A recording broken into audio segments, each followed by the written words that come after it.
بسم اللہ الرحمن الرحیم نحمده ونصلی علی رسوله الکریم اما بعد۔ میری ماں اور بہنوں، اللہ رب العالمین نے ہم کو یہ رمضان المبارک کا مہینہ عطا کیا۔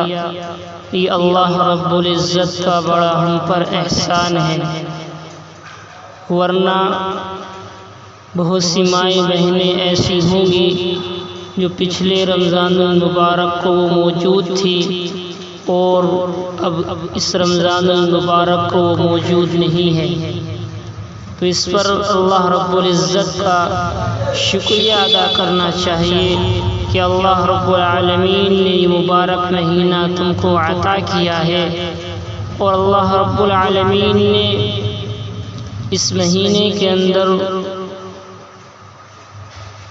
ہر نیک عمل کو اللہ رب العالمین 10 گنا سے 700 گنا تک بڑھا دیتے ہیں۔ اس مہینے کے اندر اللہ رب العالمین نفل نمازوں کا ثواب فرضوں کی برابر کر دیتے ہیں، اور فرض نمازوں کا ثواب وقت پر جو فرض پڑھے جاتے ہیں ان سے 70 درجے بڑھا دیا جاتا ہے۔ اور اس ماہ مبارک کے اندر ایک عبادت روزے کی بھی ہے۔ روزہ جو ہے یہ بدن کی زکوٰۃ ہے۔ بدن جو جسم ہے یہ اللہ تعالیٰ کی ایک عظیم نعمت ہے، جس سے انسان ہر وقت فائدہ اٹھاتا رہتا ہے۔ جسم کا ایک ایک عضو اس قدر قیمتی ہے کہ ساری دنیا کی دولت بھی اس کا مقابلے میں کچھ نہیں ہے۔ اس نعمت کا حق یہ ہے، جس طرح مال و دولت کی نعمت کی زکوٰۃ نکالی جاتی ہے، اسی طرح جسم کی زکوٰۃ بھی نکالی جاتی ہے۔ جسم کی زکوٰۃ روزہ ہے۔ نبی اکرم علیہ السلام کا ارشاد ہے، الصیام نصف الصبر وعلی کل شیء زکوٰۃ وزکوٰۃ الجسد الصوم، کہ روزہ آدھا صبر ہے اور ہر چیز کی زکوٰۃ ہوتی ہے، اور بدن کی زکوٰۃ روزہ ہے۔ جب آدمی روزہ رکھ لے، یا ہماری مائیں بہنیں جب روزہ رکھے، تو بہت سے کام ایسے ہیں، بہت سی باتیں ایسی ہیں جن باتوں سے رکنا روزے دار کے لیے بہت ضروری، بہت اہم ہوا کرتا ہے۔ ان میں سے ایک مسئلہ یہ ہے کہ آدمی روزے سے ہیں، یا کوئی عورت یا خواتین میں سے کوئی روزے سے ہیں، تو روزے کی حالت میں ہمیں اپنے آپ کو غیبت سے، چغلخوری سے بچانا ہے، کیونکہ آتا ہے حدیث پاک کے اندر کہ اللہ کے نبی علیہ السلام کے آزاد کردہ غلام حضرت عبید رضی اللہ تعالی عنہ فرماتے ہیں کہ 2 عورتوں نے روزہ رکھا، تو ایک آدمی نے اللہ کے نبی علیہ السلام کی خدمت میں آ کر کے عرض کیا، اے اللہ کے نبی، یہاں 2 روزے دار عورتیں پیاس کے مارے موت کے دہانے پہنچ گئی۔ اللہ کے نبی نے اس سے معلوم کیا، اللہ کے نبی علیہ السلام نے اس سے اعراض فرمایا اور خاموش رہے۔ پھر اس آدمی نے پھر یہی بات دہرائی، اور غالباً یہ بھری دوپہر کا وقت تھا۔ اس نے معلوم کیا، اے اللہ کے نبی، قسم بخدا وہ دونوں عورتیں مرنے کے بالکل قریب پہنچ گئی۔ مقصد تھا آپ انہیں افطار کی اجازت دے دیں۔ آپ علیہ السلام نے ان دونوں عورتوں کو بلانے کا حکم دیا، چنانچہ وہ دونوں عورتیں حاضر ہو گئی۔ راوی بیان کرتے ہیں، پھر ایک پیالہ یا ٹب لایا گیا۔ نبی اکرم علیہ السلام نے ان دونوں میں سے ایک سے فرمایا کہ اس میں یہ کرو، تو اس نے پیپ یا خون اور گوشت کی قے کی یہاں تک کہ آدھا پیالہ بھر گیا۔ پھر آپ علیہ السلام نے دوسری عورت کو قے کرنے کا حکم دیا، چنانچہ اس نے بھی پیپ اور خون اور تازہ گوشت کی قے کی یہاں تک کہ پیالہ بھر گیا۔ پھر آپ علیہ السلام نے ارشاد فرمایا کہ ان دونوں عورتوں نے حلال پر روزہ رکھا، حرام بات پر افطار کیا۔ یہ دونوں پاس بیٹھ کر یہ دونوں آپس میں مل کر لوگوں کا گوشت کھاتی رہی، یعنی غیبت کرتی رہی۔ اس واقعے کی روشنی میں ہمیں اپنے کردار کا جائزہ لینا چاہیے اور روزے کو ہر طرح کے قولی عملی گناہ سے محفوظ رکھنے کی فکر کرنی چاہیے۔ روزہ جہنم سے ایک بچاؤ ہے، ایک ڈھال ہے۔ روزہ جہنم اور گناہوں سے بچنے کے لیے ڈھال کی حیثیت رکھتا ہے۔ اس عبادت سے ایسی قوت حاصل ہوتی ہے کہ آدمی کے لیے نفسانی شیطانی خواہشات کا مقابلہ کرنا آسان ہو جاتا ہے۔ نبی اکرم علیہ السلام نے ارشاد فرمایا، الصوم جنۃ یستجن بها العبد من النار، کہ روزہ ایسی ڈھال ہے جس سے بندہ جہنم سے اپنے آپ کو بچاؤ کرتا ہے، بچاتا ہے، اپنے آپ کو محفوظ رکھتا ہے۔ اس لیے میری ماں اور بہنوں کو چاہیے وہ روزے کی حالت میں فحش گوئی، بد کلامی، کسی کی چغل خوری، کسی غیبت کرنے سے اپنے آپ کو بچائے، اپنے آپ کو محفوظ رکھے۔ دوسری بات عورتوں کے لیے خاص کر یہ ہے کہ اگر عورت روزے کی حالت میں ہے اور اسی درمیان عورت کو حیض یا نفاس کا خون آ گیا،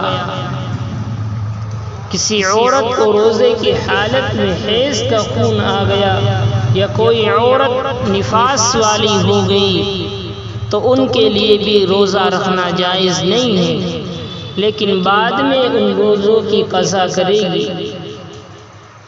حیض اس خون کو کہا جاتا ہے جو ہر مہینہ عورت کو 3 دن آتا ہے، کم سے کم 3 دن اور زیادہ سے زیادہ 10 دن اس کی مدت ہے، اور اگر 10 دن سے زیادہ آ رہا ہے تو استحاضہ کا خون سمجھا جائے گا، بیماری کا خون سمجھا جائے گا۔ اور نفاس اس خون کو کہا جاتا ہے جو بچے کی پیدائش کے بعد مسلسل 40 روز تک نکلتا ہے۔ اقل مدت اس کی کچھ نہیں ہے، 10 دن آ جائے، 20 دن آ جائے، لیکن اکثر جو مدت ہے 40 دن ہے۔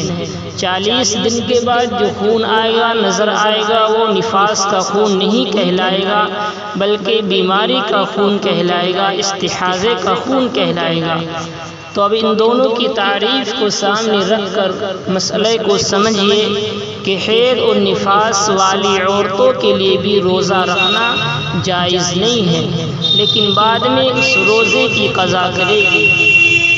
اسی طریقے سے ایک مسئلہ یہ ہے کہ اگر عورت صبح صادق کے بعد دن میں کسی وقت حیض یا نفاس سے پاک ہوئی تو آج کے دن وہ روزہ نہیں رکھے گی، بلکہ بعد میں اس دن کی قضا کرے گی۔ البتہ روزہ داروں کی طرح شام تک کھانے پینے سے اپنے آپ کو بچائے گی، کھانے پینے سے احتراز کرے گی۔ ایک مسئلہ یہ ہے، اگر کوئی عورت صبح صادق سے پہلے حیض سے پاک ہو گئی، صبح صادق اس وقت کو کہا جاتا ہے جب سحری کا وقت ختم ہو گیا اور اذان کا وقت شروع ہو جاتا ہے تو یہ وقت صبح صادق کہلاتا ہے۔ اگر کوئی عورت صبح صادق سے پہلے حیض کے خون سے پاک ہو گئی تو اب وہ روزہ رکھے یا نہیں، اس کے اندر تفصیل ہے۔ اگر آپ توجہ سے سنیں گی تو بات بہت جلدی آپ کی سمجھ میں آ جائے گی۔ جب بات سمجھ میں آ جائے گی تو عمل کرنا بھی آسان ہو جائے گا۔ اب اگر وہ عورت جو حیض سے صبح صادق سے پہلے پاک ہوئی ہے، اس میں تھوڑی سی تفصیل ہے۔ اگر وہ عورت 10 دن مکمل حیض میں رہ کر پاک ہوئی ہے تو اب خاص صبح صادق سے قبل یعنی پہلے اسے غسل کا موقع اور وقت ملا ہو یا نہ ملا ہو، بہرحال وہ اس دن کا روزہ رکھے گی۔ اور اگر 10 دن سے کم میں پاک ہوئی ہے تو یہ دیکھا جائے گا کہ صبح صادق سے پہلے وہ غسل کر کے پاک ہو سکتی ہے یا نہیں۔ اگر اتنا وقت ہے کہ پاک ہو سکے تو اس پر اس دن کا روزہ رکھنا ضروری ہوگا، اور اگر اتنا وقت نہیں ہے کہ غسل کر سکے گی، گویا عین صبح صادق کے وقت پاک ہوئی، تو اب اس پر اس دن کا روزہ رکھنا درست نہیں بلکہ بعد میں قضا کرنی ہوگی۔ اب ایک مسئلہ یہ آتا ہے کہ حیض و نفاس کی حالت میں عورت روزہ بھی نہیں رکھے گی، اب نماز کا کیا کرے؟ تو نماز حیض و نفاس کی حالت میں اللہ رب العالمین نے معاف فرما دی ہے، لیکن روزہ بعد میں روزے کی قضا کرے گی۔ روزہ معاف نہیں ہے بلکہ بعد میں روزوں کی قضا کرے گی، جب ٹھیک ہو جائے گی تو بعد میں روزے کی قضا کر لے گی۔ اسی طریقے سے عورتوں کے تعلق سے ایک مسئلہ یہ ہے کہ اگر کوئی عورت حاملہ ہے، اگر حاملہ عورت کو کوئی ایسی بات پیش آ گئی کہ جس سے اپنے بچے کے جان کا خطرہ ہے تو اس کے لیے روزہ توڑ دینا جائز ہے۔ اسی طریقے سے دودھ پلانے والی عورت ہے، اگر دودھ پلانے والی عورت کو اندیشہ ہو کہ روزہ رکھنے کی وجہ سے جو بچہ ہے اس کے ہلاک ہونے کا اندیشہ ہے، یا عورت کمزور ہونے کی وجہ سے ہلاک ہو جائے گی، تو اس صورت میں بھی رمضان میں روزہ افطار کرے، یعنی روزہ نہ رکھے اور بعد میں اس روزے کی قضا کر لے۔ یہ وہ مسائل ہیں جو آج ہماری ماؤں اور بہنوں کو ان مسائل سے واقف نہیں رہتے۔ امید ہے کہ اس تفصیل کو سننے کے بعد ان کی بات کچھ نہ کچھ سمجھ میں آ گئی ہوگی، اور اگر پھر بھی بات سمجھ میں نہ آئے تو ہمیں کمنٹ میں بتائیں، ہم دوبارہ اس لفظ کو، اس بات کو سمجھانے کی کوشش کریں گے۔ دعا کرے اللہ رب العالمین ہم سب کو اس ماہ مبارک کی قدر کرنے کی توفیق عطا فرمائے۔